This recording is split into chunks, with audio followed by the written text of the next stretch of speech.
Bonjour à tous. Alors aujourd'hui, objectif c'est de travailler le tableur en STMG.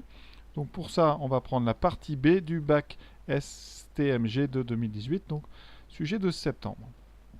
C'est la partie B qui est un exercice un peu plus long, partie totalement indépendante.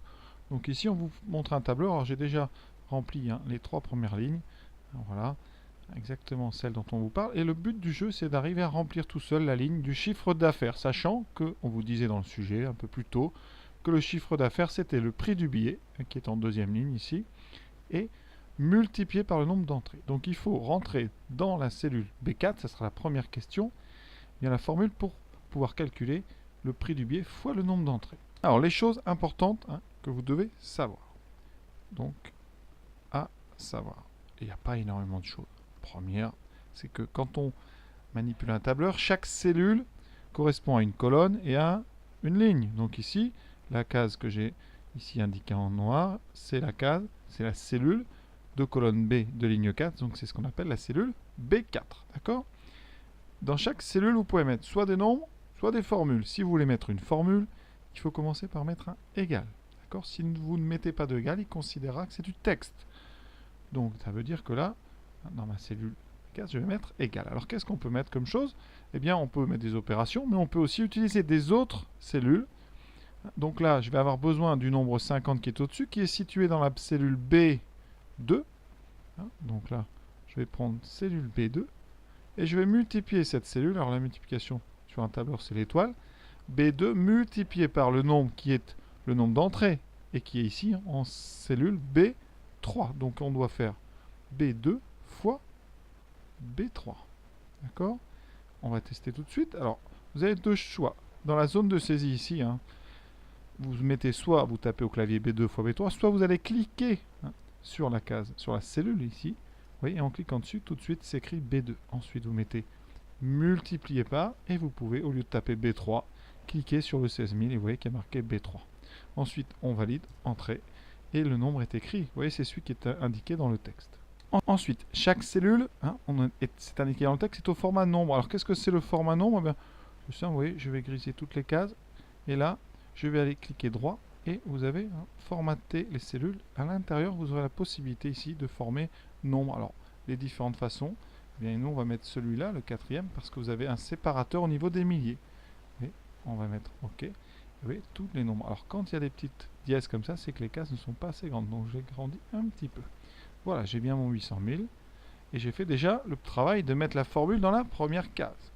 Ensuite, on vous parle de recopier à droite. Et bien ici, dans un tableur, vous avez, quand vous cliquez sur une cellule, ici, en bas à droite de la cellule, il y a un petit carré un peu plus gros.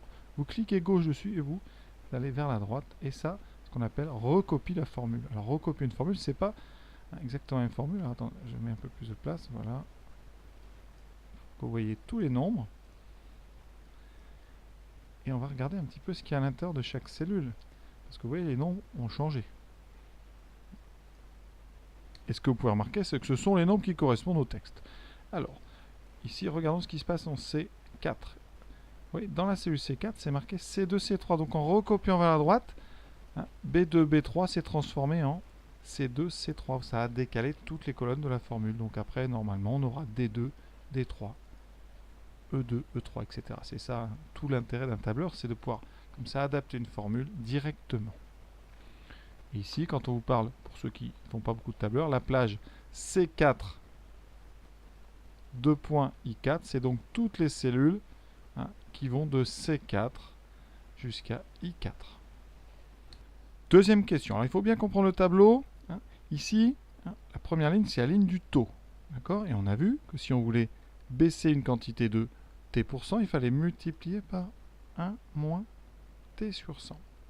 Voilà pourquoi celui qui a fait le programme, pour calculer le prix du billet, a rentré B2 fois 1 moins C1 sur 100. Je vais écrire le 100 comme ça.